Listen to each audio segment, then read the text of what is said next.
Hi guys, this is Dragomania 14th. Today we're gonna take a look at an important feature in attacking play, keeping the king in the center. Now, if you can do this, well, it's great. But sometimes you have to give some material for this, and sometimes it's somewhat hard. But as we know, Kasparov, Stein, and Tal, all of these guys are great attackers, always keep the king in the center, and they reach some excellent positions, whether it was in a Scotch or in a Queen's Gambit. So let's see one of Plaskett's example of him against a guy named Turner. So Plaskett was white, and he opened d4, knight f6, c4, e6, knight f3, b6, Queen's Indian defense, very flexible. c5, d5 can be played, a3. Now this is very known. It's a variation which was introduced by Kasparov. It prevents bishop b4 check, but in exchange it gives black some development lead. So after c5, okay, d5, this is good. Bishop a6. Now knight c3. Instead, Plaskett writes that he has seen Kasparov playing this in some of the tournament of Russia, I think. I cannot remember really. But he has played this line, Kasparov, and after Queen e7, Bishop g5, ed, Knight c3, novelty which became popular after. But in this game, Plaskett played Knight c3. Now his opponent took e4. Let's see, after e takes d, what happens? Well, what's gonna happen is that you take, then after takes e5, white is gonna have free development and space. After Queen e7, castles, knight has to move. It's very hard for black after. So in the game he took the bishop, rook takes. Now black has 4 options. First one is most challenging. Now e5 again, space and development. Now there's 2 variations. After d4 comes this. We cannot well, black cannot just take the knight on c3 because of Queen e2. So Queen f6, Bishop g5, tempo, King d2 takes, and there seems no defense against this move. So instead, if here not d4, whoops, but Queen e7, which pins our pawn, we should play Queen e2, and the knight has to move, and it is not very much a comfortable position. We could imagine that the bishop will go on g5 at some point and create some weaknesses. Although white has some space, that is the only thing that he wants. Or maybe just after that we could see knight recapture on d5. So all possibilities in this position. But after a6, which is also variation, bishop f4 is enough. And b5, which was played in a game Olympiad against Nisipiano, an Hungarian,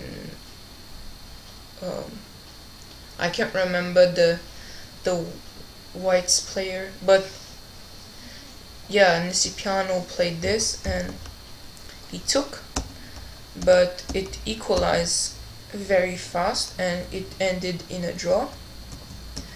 So instead of knight takes b5, we should play d6 or bishop g5. And I think that white has chances of going for an attack or even an advantage. Alright, let's see what he played. Is d6. This is a novelty.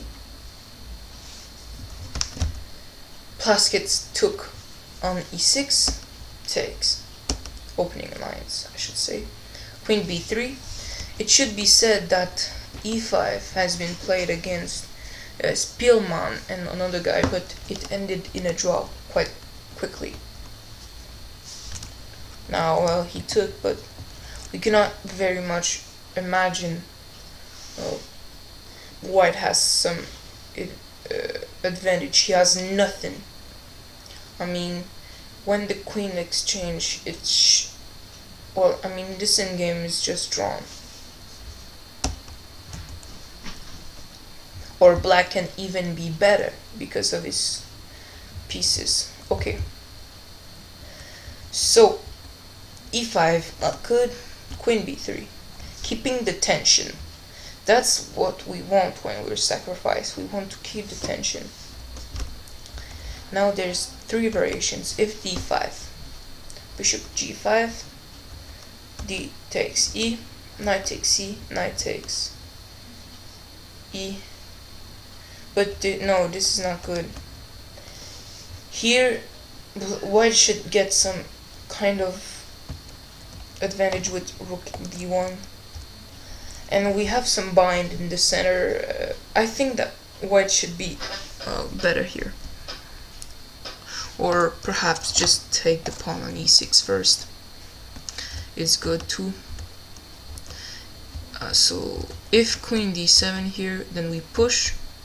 And it seems like it's just the end for black. So if e5, bishop g5, bishop e7, we could see that the light squares are weakened in the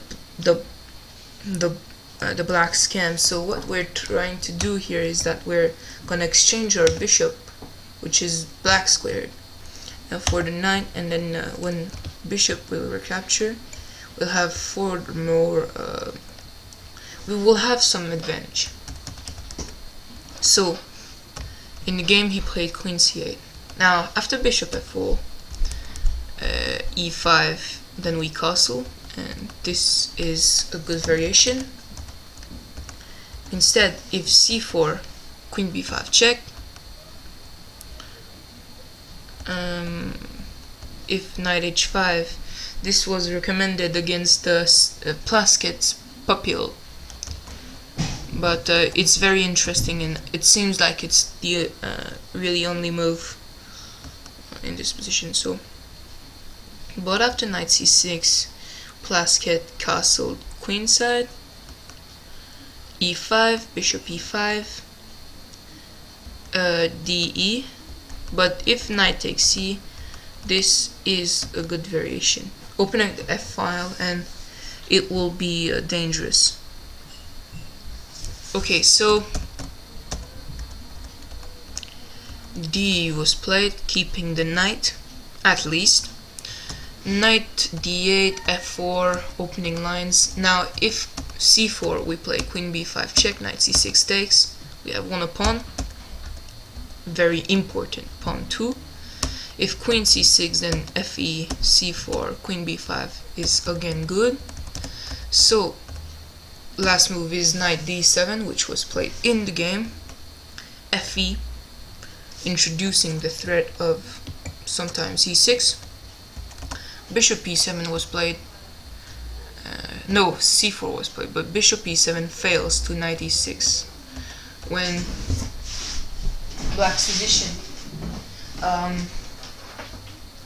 is collapsing like a house of cards. So now queen d8 fails to simple tactic. Mark fail, check, mate.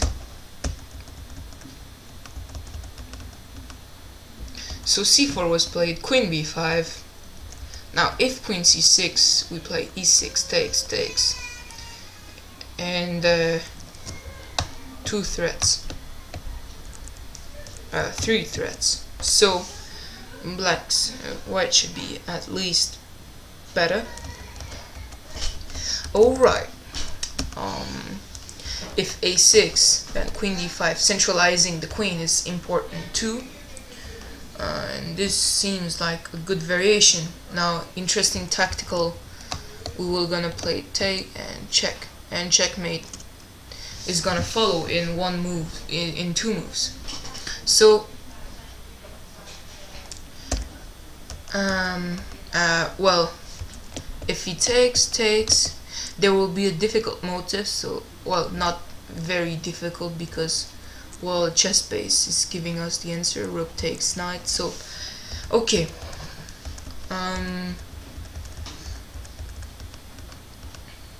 Instead, bishop e7 was played there. Now e6 exclamation mark. Bishop takes g7. Now here he writes that somewhat no, not at this point. What am I saying? Okay, queen h5 is a good move.